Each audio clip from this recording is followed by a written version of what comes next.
বাংলার বায়ু বাংলার ফল। কবিগুরু রবীন্দ্রনাথ ঠাকুর 1905 সালে বাংলায় বঙ্গভঙ্গ প্রতিরোধ আন্দোলনকে সমর্থন করে এই প্রার্থনা ও দেশাত্মবোধক গানটি রচনা করেছিলেন।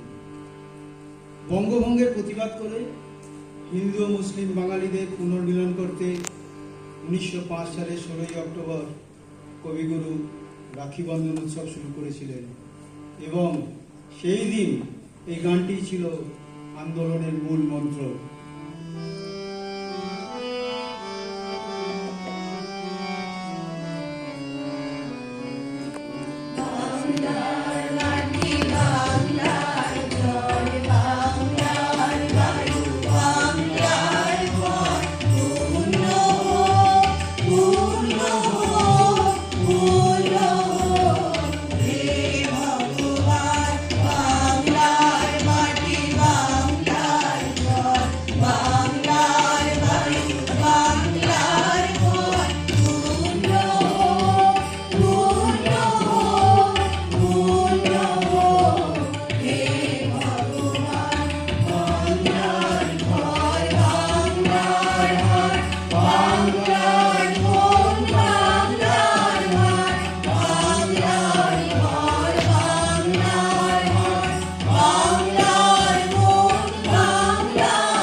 একটু পরিচয় করিয়ে দিই।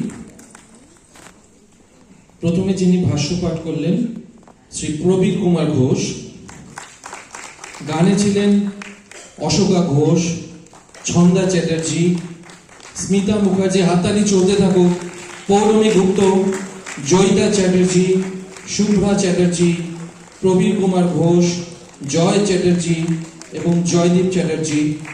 হারমোনিয়ামে ছিলেন অশোকা ঘোষ এবং মন্দিরায় ছন্দা চ্যাটার্জি ও তবলায় শ্রী জয়দীপ চ্যাটার্জি। ধন্যবাদ। আমরা এবার সরাসরি চলে যাব